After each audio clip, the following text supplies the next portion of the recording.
Welcome to the Culturally Informed Strengths Podcast. I'm your host, Dr. Danny Almeida, also known as the Strengths Professor.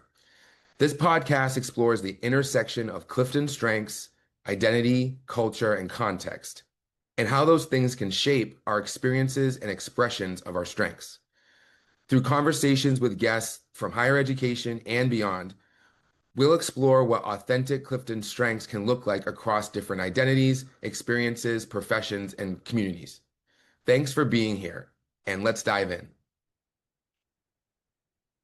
Welcome, everyone, to another episode of the Culturally Informed Strengths Podcast. I'm your host, Dr. Daniel Almeida, and I'm here with two of our former early career faculty who participated in the AGET program. Today, we are going to discuss the strength of context, and I will let our guests introduce themselves now, and we'll start with Jason. Awesome. Hi, Jason Anthony Plummer, pronouns he, him, assistant professor in the School of Social Work at Cal State Long Beach.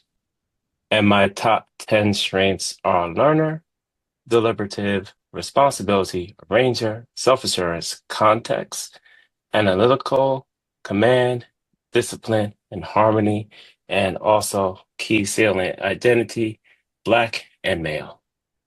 Thanks, Jason. Next up is Everett. Hey, everybody. My name is Everett A. Vieira III. My pronouns are he, him, and él. I am an associate professor of political science at California State University, Fresno. My top 10 strengths are context, number one, followed by harmony, discipline, competition, analytical, individualization, focus, consistency, intellection, and futuristic. And my key social identities are I identify as Latino. I am a cisgender straight male. I am, excuse me, I am a first generation American and a first generation university student. Thanks, Everett. And if you're realizing you've heard these voices before, both of them have been on episodes. Jason was on our command episode, and Everett was on our discipline episode. So check those out too. So here we are talking about the strength of context. Happens to be in my bottom five. So it's always cool to talk to people who come from a completely different sort of perspective on this. But shared theme description of context. So what elements of that description resonated most with you? And we'll start with Everett.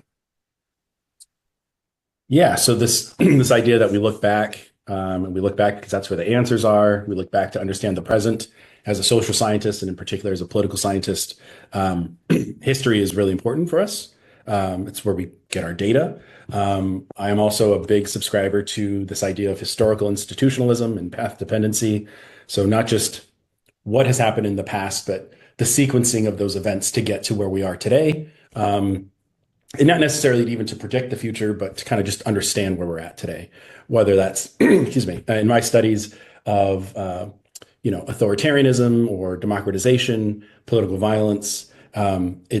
It's really easy, for example, to look at some event that occurs on October 7th or September 11th and say, oh, wow, we had no idea that this was going to happen, or, they must hate us because of our freedom or whatever it may be. Nothing happens in a vacuum. So without looking back to see what got us here in the first place, I don't know. I think obviously, we have all of our Clifton strengths, but this is my number one. This is the one I gravitate toward the most. And I know when we get to the shadow sides, I don't want to get ahead of myself, but I definitely know I struggle with the shadow sides of this strength, but that's how it informs my work.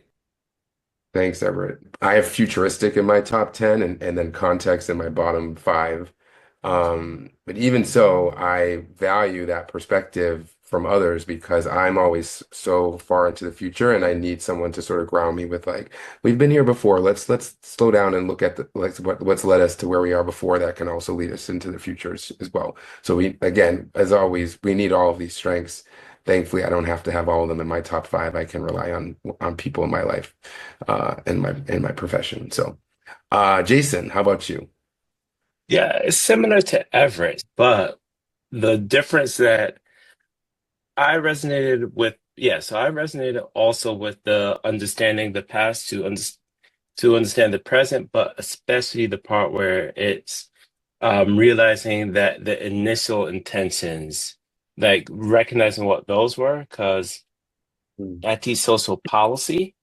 And so a lot of how I try to hook social work students who may not necessarily be interested in social policy into getting excited about it is like realizing that there's a through line to why we think that, oh, this is a good idea. And it's like part of our problems with policy are that, yeah, those people who thought that it was a good idea, yeah, they didn't have the best intentions. Like their intentions then are proof of why good intentions paved the way to hell. Mm. Yeah. So a policy that we might have or take for granted today, we want to look back to see what was this intended to do? What were their Hmm. motivations? And oftentimes they unfortunately weren't good motivations, and therefore we might be experiencing some of those that ripple effect from that started before the policy was uh, even established. Exactly, because the way I've been phrasing it to students is you have to understand that for the United States, racism is a bitter pill, and much like how you put medicine in a ball of cheese to get your dog to eat it, this is the way how history has obfuscated what the real intentions were. We Mhm. just look at things and go, oh, wow, that sounds like such a great idea. It's like, uh-huh, dig a little deeper, fam. Yeah, Dig a little bit deeper. yeah. The intentions are not going to be explicit in the way the policy is written. That's where we have to dig Hmm. deeper and to understand. You both sort of started to answer this question, but I'll ask it again, is how do you see this strength reflected in your personal and professional journey? Um, Yeah, yeah. I was thinking about this one because you would think it would be easy with context to say, ah, what is your own personal history? And but I struggled with it and I'm going to settle on that yes, it is what makes me good at thinking about policy is being able to have the skills to look at the past to really understand why the policy is the way it is, but just in general, it is really being very good at historical comparisons. mhm. And I think that is what one right now as being a support faculty for our study abroad trip to Germany and helping students to like really understand the rise of the AFD, the rise of MAGA, not new but old, and then realizing the recursive history of the US and Germany, where we want to beat up on the Nazis for being so horrible, but they actually learned it from us. So Mhm. a lot of what they did was looking at the US and say, oh, wow, you guys are a great role model. Let us carry that to the extreme. Yeah, We saw the extreme, we got scared. And now it's like, oh, wow. We're, to me, going back there, but not making it just seem hyperbolic, being able to like really understand, being good at the historical comparison and just saying that this is what they said then, see how similar it is to now. So how are we best to make our decisions? How are we going to think through knowing what we know, knowing what we experienced in the past, knowing the skills that we have now, understanding the future we want to chart? What are we going to do? yeah. Even though we're in a different century, um, the patterns are really what you can see being the same. We have different technologies and things, so they might implement, some of those patterns differently.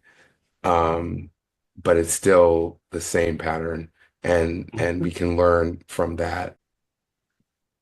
Everett, how about you? Yeah, my own field of like Latin American politics.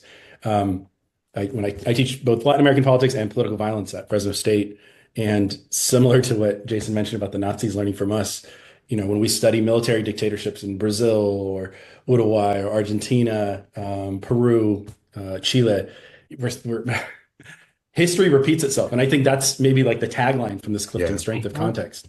Um, and in particular, it's like another vein of my research of like the politics of memory, how we remember things, or rather, sometimes how we choose to forget. Forget. Yeah. Um, There's some scholar who's shown that, most of our memories are, 5 to 10 years old. We can't think back beyond like a decade. Um, History is very important. Understanding, like I said earlier, not just like what happened, but the sequencing of events. I think it's very helpful for explaining where we're at today. And if you look at authoritarianism in Central America right now, well, you don't have to go back that far to the 1990s to the 1980s in our own lifetime, right? To see where the seeds of these authoritarian leaders are today. And the same thing can be said about the United States. We don't have to go back that far to see how we got to where we are today. Yeah. Mhm. It's interesting to think about had we had this episode come up earlier in the podcast, like we started in May last year. We might not to say that some of this wouldn't wasn't going on then, but to have it now in February after a new administration coming in after the election and everything is an interesting time to talk about context, given what's going on in the world. Um, Okay, what impact does the strength context have on your teaching, research, and service? Okay, I'll try to shift gears here a little bit and not be so political. When I think about like my service, I'm in my 7th year now at Fresno State, and I've joined services. I think about like my own career crafting, and I really lean into service at my institution at the department, college, university, and community levels. And one thing I've done is when I come onto a committee, I kind of want to know like, all right, so what has this committee been doing for the past X amount of years, right? If it ain't broke, don't fix it. But also, just because we always did it one way doesn't mean we have to Hmm. keep doing it that way. Hmm. So I like to just kind of look under the hood, take things apart, and see where we can improve or build upon what we've been doing. So a number of things. For example, I'm on my college's honors and scholarships committee, and how do we determine who's going to get which scholarship, right? It's like, oh, we'll break it off into pairs, have like interquota agreement, et cetera. I've been then talking to some of my colleagues, like, what if we had like a rubric so we could try to be a little less, try to control as much as we can, even though not won't be 100%, but our own personal biases, right? Our things that we don't mean to do, but they happen. Hmm. So instituting new methods, new ways to get to the same result that we were doing before without putting too much onus on the faculty members. We all spread real thin in the CSU with our teaching, our research, and our service commitments. So things like that, right? So I think it's really important to look back in order to understand where we're at and to try to build a more just and more equitable future for our students. And that's Yeah. just one case, but Yeah. Just like in our country, we were sort of talking about like history's repeating itself within our institutions as well. And part of the reason, we have tenure as an institution is to have some sort of institutional memory of, what it was like if we have faculty that have been around for a while versus staff and administrators come and go, but faculty we try to retain. So there is some of that context, if you will, and not just reading documents, but people who were here when these things were decided. But so yeah, it's definitely something I think in academia history will repeat itself if we're not careful, and we might reproduce some of the inequitable outcomes that we've produced in the past. Jason, how about you? Yeah, I think the way I use context now reflect on it, I have started to get good at thinking about why the answers to my research questions matter and really thinking through this literature review as what's the genealogy of this question? Like, why does it matter? Who thought about it? And isn't like hopefully finding a relevant answer. Sometimes with social science research, it can be, I just discovered that water is really wet, and that's not fun. But other times it's really um, this highlighting that, yeah, we're on a particular path, and I don't know if we want to go down that one. And that what made me think about this is the article that I wrote on a critical reflection and support for police reform initiatives, and really trying to walk through this idea that police reform isn't really new and it's always been racialized. Mhm. And us now taking a look at Black Lives Matter and people saying, oh, they went too far, they're too radical. Ooh, I don't know about that. Is, well, thank you. The 60s want their politics back. So it's like understanding that and then thinking about, well, my answer, at least in that study, is that students who are aware of the racialized nature of policing are more willing to accept defunding the police. All right. So what does that mean? It means that we should really critically think about how do we build support beyond just those that recognize the racialized nature of policing. But in terms of context and research, it's like really thinking through what's the path we're on. Service, kind of similar to Everett. I'm very curious about thinking about why do we have this committee to begin with? And what's going on? What's its purpose? How do I fit in? Where do we want to go? Where have we been? And not in the way of where the bodies are buried, because I don't want to get pulled into an old argument, but more about, well, if that didn't work, why are we still trying to make it work? Like, do we really know enough about the barriers? And then sometimes it's also realizing and helping to push the conversation to we're solving the same problem. You guys realize this. Didn't we discuss this last week or the week before? Like, who was on this committee first? This is not new. Let's take a step back, realize that this has been done, and we talked about this a lot.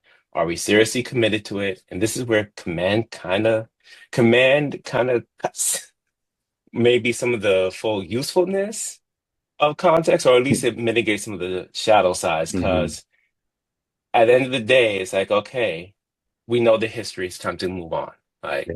we chose not to do this. We've been talking about it for 5 years. We're not committed. Let's just put it to the side. It's done. We're not doing this. And usually someone may say, that sounds harsh. I'm like, yeah, but kind of sounds like our reality. Yeah, might be true. Yeah. And a lot of it is like really trying to use just some very interesting historical examples and not make it sound like Rachel Maddow, where it's just like, where's this story going?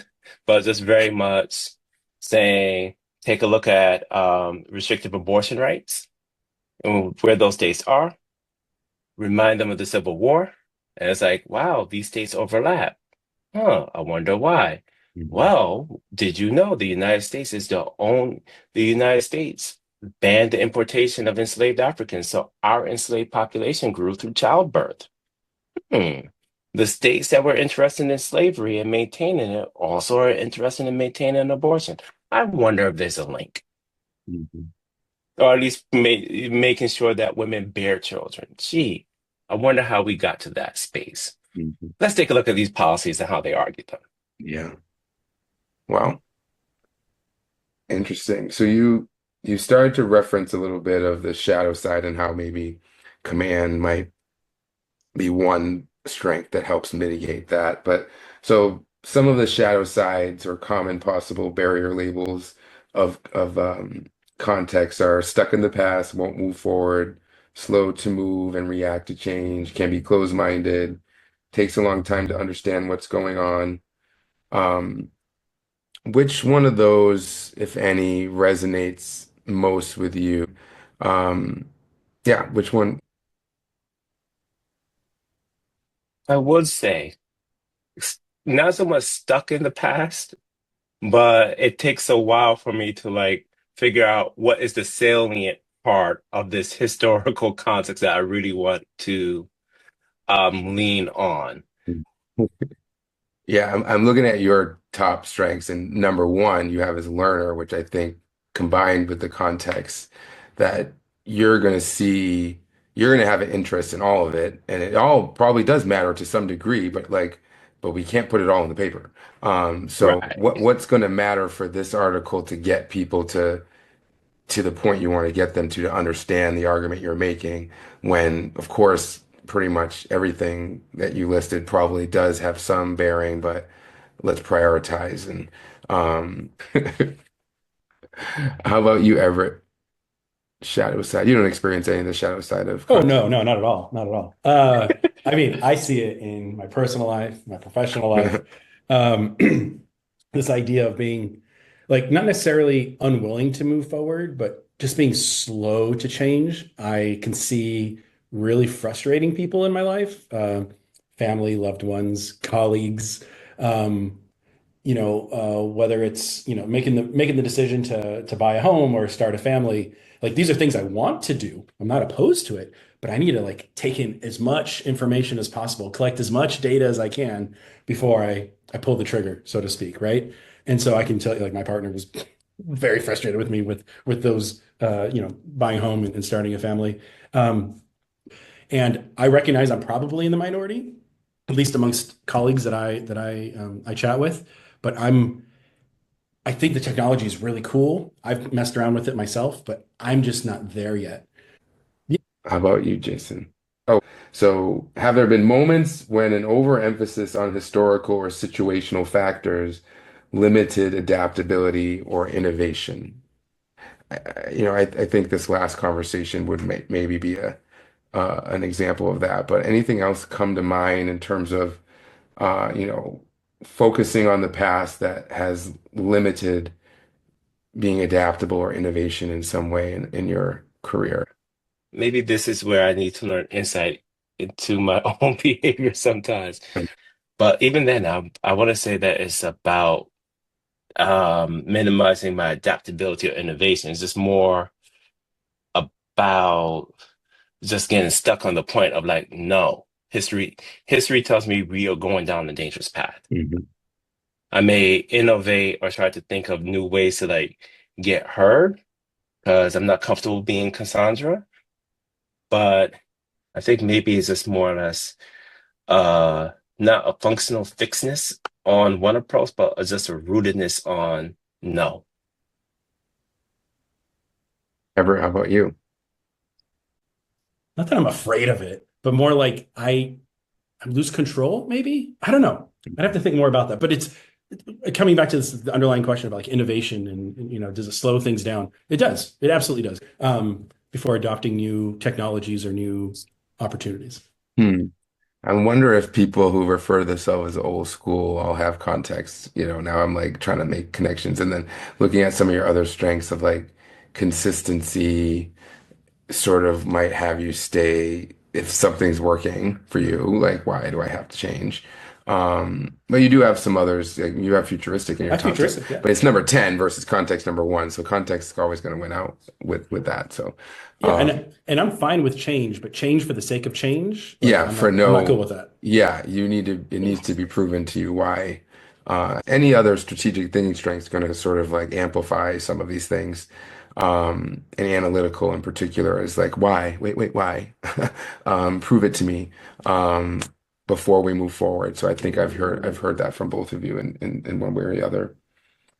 Um, all right, let's move on to um, intersections of identity with the context strength. So reflect on how your social identities intersect with your context strength. So, in what ways has your personal or cultural background deepened your understanding of context in your role? And okay. Um, and I don't think this is, you know, uh, only specific to my identities. I think a lot of other folks would also maybe feel this way. But as a first generation American and a first generation university student, and a CSU alum, I'm a proud alum. I went to Stanislaus State and then San Diego State before doing my PhD. Um, I know the CSU student because I am the CSU student. And so I think back to my Mhm. experiences of, growing up in a single parent household, my mom not always being there to help with homework. And, there were certain levels you reach in high school where, some folks can't help you with that kind of stuff, filling out your FAFSA, applying to university. I went through all those struggles and I made lots of mistakes along the way. And so when I look at my CSU Fresno students, I see myself in them. And maybe it's projecting too much, But like me, they're working one or two jobs because they need to help pay rent or help with food or pay their own, their own bills because the family can't help them anymore. The whole idea of the hidden curriculum, like I'm the first person to go to university, so uh, what am I supposed to do? Who do I go to? My parent or an uncle or a friend? No, I don't have any of those folks in my community. So on the first day of every class, it doesn't matter if it's an intro GE course or an upper division, writing intensive course. We do the whole intro, like here's who I am and where I'm from, blah blah blah. But I tell students I'm first gen, and take that for what you will, right? All the things that it implies. If you ever have a question, it doesn't have to be about the content of the course, just navigating university life, navigating time management, navigating personal, professional, social lives. Come see me. My office is always open. I have an open door policy with the doors open. Come on in. Got the mini fridge stacked with Topo Chico. Got snacks for the students. And sometimes we just sit and we chat about, man, I'm commuting, I'm working, 30 hours a week and I'm taking 15 units and I feel like I'm struggling. I feel like I'm going under. Okay, cool. Let's talk. What can we do? What what can we learn from my mistakes? And then also for you being the student, what can we do? What can fall off, right? Or how can we rearrange things? And I think when I look at Fresno State in particular, right, we're roughly 60% Latin, we're two-thirds first gen. When I said earlier, I see myself in my students, it's true. I am that student. So I think that's definitely informed how I approach, for example, extensions on assignments or class attendance or maybe the work itself, right? I will invest more time with certain students who I know are struggling, or even if they don't identify, self-identify as struggling, if I can see it, I'll try to intercede where I can. And it's not just my Latin students, right? It's across the board, but certainly in my own personal experience, I was placed on academic probation at the end of my freshman year at Stanislaus State because I was working 40, 48 hours a week at a grocery store, taking 12 units. I was in a student group. I had a girlfriend and I still, I was 18, I was partying, I was having fun. So I tell students you can learn from my mistakes. You can still go on and get graduate degrees and still become professional, et cetera. But like you gotta you got to be able to like do the work and I'm someone who can help with that is what I was trying to tell them. So um bringing it back to context, like for me it's looking back, looking at my own history and not just this is what I did so you can do the same thing, but like this is what I did, try to not do those things if you can. You'll set yourself up. Yeah, I keep thinking about the phrase like remember where you came from. And I wonder, I mean, a lot of people maybe without context in their top might identify with that, but I would bet you people with context really don't forget where they came from. They don't forget where other people came from, never mind where they came from. So now if you're working in a context where you're seeing people who, share some of the same identities and backgrounds, then you're going to be able to relate to them even more so because of that context strength will draw you back. Um, how about you, Jason? Yeah, I think for me, because, my family is from Barbados, so Mm. first generation American. And Blah, blah. a lot of that has made me appreciate US history as a choice because they could have moved to Barbados, they could have moved to England or somewhere else within the Commonwealth. But here they came. That just really made me appreciate this idea that geography is choice, context can change, context is changing, and in this case, it's like, these histories matter, right? And so, how does personal history, national history just shape outlooks and futures is something that I've just appreciate. Yeah, you can see the sort of fork in the road, kind of like, oh, had they gone to a different country or had they made different choices? And each decision creates a new future, if you will, or a new path to that future. So someone with context would probably really be able to look back and see like those critical junctures where choices might have been made differently. Can I jump in on this really quick? Yeah. Two things. One, second thing I would say is in class, we talk about, as a political scientist, we talk about immigration. It's a great thought experiment of just like, what does it mean to be an American? What does it mean to have US citizenship? What are the privileges associated with said citizenship? And just the fact that you were born on one side of a line versus the other, you get all this on this side and you lose all this on the other side. You have fears of your parents being deported or yourself being deported, even though, I'm thinking about DACA and Dreamers, even though this is the only country you've ever known. This idea of coming back to Jason's point of like, they could have gone anywhere. They could have gone anywhere in the Commonwealth, but they chose to come here. I think that story resonates with so many of our students in the CSU because I have students from Yemen, I have students from Syria, I have students from Mexico, I have students from El Salvador, right? They could have gone anywhere, but they're here now. So, okay, let's understand what your current situation is based upon where you and yours have come from. I think it's so important to understand our role in society and also recognizing all the hurdles and barriers that exist for some folks versus other just because A, the color of their skin, B, the accent they may have, and or C, right, or the above, right, the fact that they were born on one side of an imaginary line versus another. Mhm. All right. The last set of questions is interesting um, words to play around with, the context of context. So, you know, having the strength of context might be valued more in certain contexts or certain environments or certain situations. So, as a faculty member, in which settings do you feel the strength of context is most recognized and valued? So as I mentioned earlier, I do a lot of service and I chair a couple committees in my college. And so when you chair a committee, you're on the executive committee. And shout out to my dean, Elizabeth Loam. Being able to look back was really appreciated because it's very looking back in history of why to Jason asked this question earlier, like, what is the role, what is the charge of these committees? Not just like, how many members have to be on it and, what is their, day-to-day XYZ activities. Understanding why. Why do we have to codify these things when we're all, in theory, intellectual people? We all have PhDs, we're all faculty members.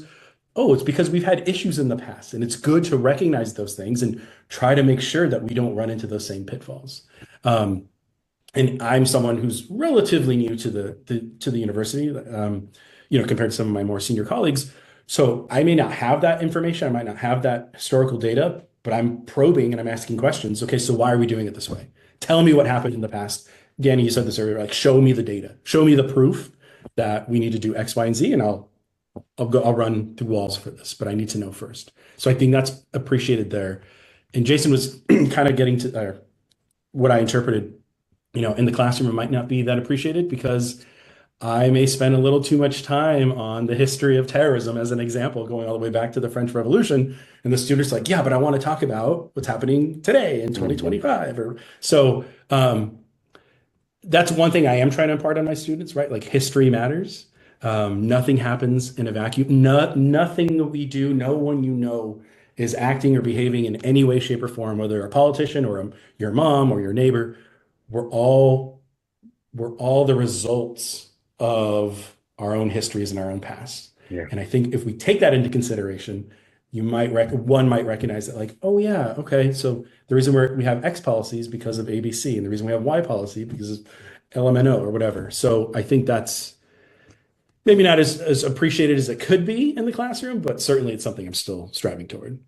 Unless you get those students that have context in their top five that are like just eating it up, probably Yeah, exactly. the Everetts and Jasons of the world. It's like our collective history and then even each individual person's history play into how they're going to behave in any given moment.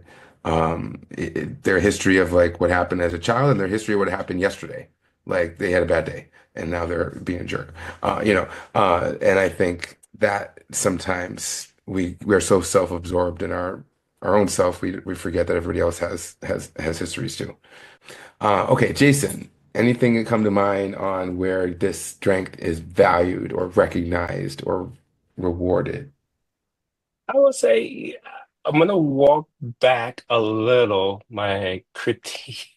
Well, own that yes, sometimes I'm pretty sure my students are like, okay, where's this story going? But sometimes to like really have it click that this is not new is helpful Yeah. to like understand that if it's not new and we manage to get through it, we could possibly get through it now, right? Mhm. It's what's given me a modicum of hope because Yeah. it's like, okay, the Nazis did lose. Yeah, there was some death, but they did lose. So it's possible, right? We can think about what we learned to do better. So I think that makes it fun for a classroom where it's like, yay, I get it. This makes sense. I can find myself in this historical moment or recognize myself in it. I also think that it's values for, yeah, like Everett said, in committee work where sometimes the challenges are like insurmountable and it's easy to say, "Oh, this is new. I don't know how we can do this." It's like, no, it's not really new. If we look back at some obscure 1827 rule, it's like, no, this is what they did. And Mhm. I think it can work here because of X, Y, and Z. In fact, I think that's where at least some of my colleagues are like, oh, I appreciate you. I appreciate your insight in that because I think this ability to like really see the forest and the trees in history where it's like, Mhm. okay, this is what it is. This is the full context of where we are. Helps people, helps me navigate situations and helps people like recognize that, yeah, there is a way through. Yeah, I love that aspect of it. I hadn't thought of it this way, like a sort of a hopeful aspect when we can point to like what we've persevered through or what we've overcome or, just sort of inspire people to overcome what they need to overcome today. Whether that be us collectively as a institution or country or what have you, or even smaller things like individual challenges that people have. And you've overcome that in the past, or other people like you have overcome it in the past, or Everett sharing like he overcame things in the past, to get where he is. So our students can do that now as well. So sharing that context with them can help motivate. Are there content you both sort of referenced some classroom in particular times where maybe it's not as valued when you're in deep in the weeds of the history of whatever it is you're talking about, but are there any other contexts where this strength might have been overlooked or even misunderstood and undervalued? I think maybe sometimes I can be seen as difficult or I'm just digging in my heels to dig in my heels. I said earlier, like, I don't want change just for the sake of change. Well, I'm also not trying to throw up barriers just to be that guy, so to Yeah. speak. I generally want us to be thoughtful and try to consider, even if I know it's impossible to consider every single um, possibility if we're going to enact a new policy or enact some change, whether it's the department or the college or the university. So I think sometimes I can be seen as difficult, but it really is with the intention of being in service to the greater good. Yeah. So I think, and that, by the way, is in my professional life, and I think sometimes in my personal life too. It's like I don't not want to start a family. I don't not want to buy a house. It's like I want to be very deliberative in where we purchase, when we choose to have a child, et cetera. And by the way, my first child is due next month, so we have completed, Hey. we have done these things, right? We bought the house, we're having a kid, but my point is, it's like it took me a while to get here, not because I didn't want to, but because I wanted to make sure that I wanted to at least feel like I considered every possibility. And when I, you know, decide to pull the trigger on something, I'm 100% in. Not Yeah. like, well, maybe, maybe not. Yeah, I think that's also you both have analytical as well, which is going to sort of want to answer some of those questions before moving forward. Jason actually has deliberative number two.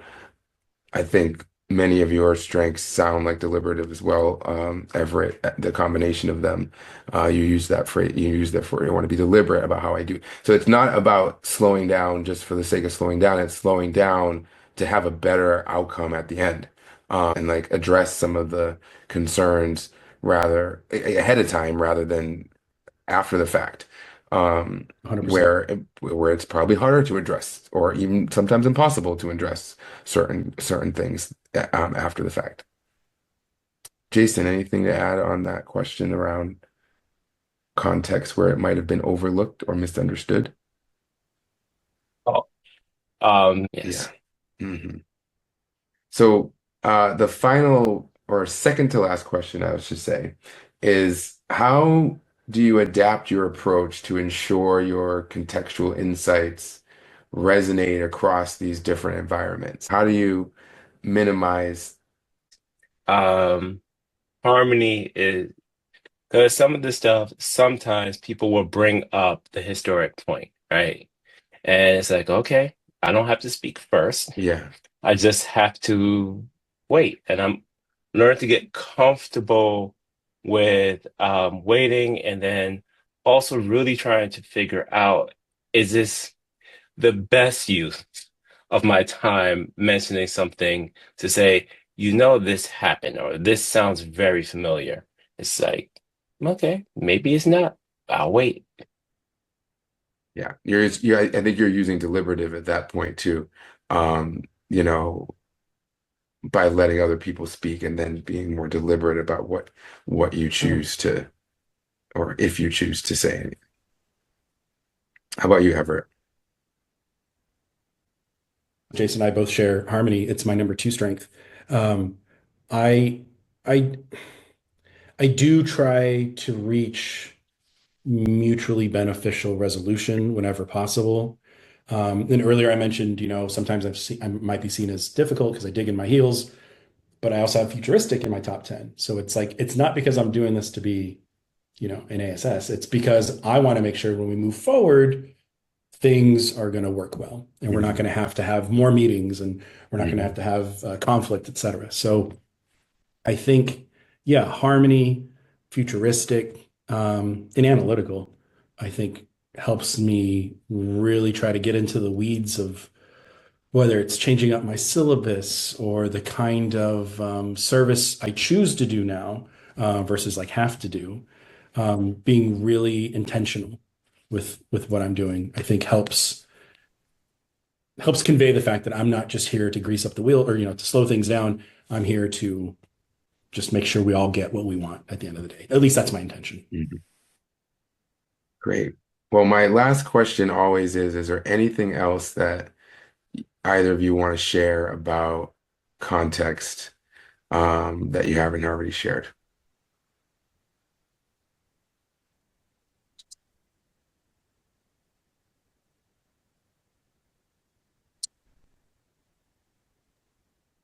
It's not necessarily specific to context, although I was trying to think of a way to contextualize this.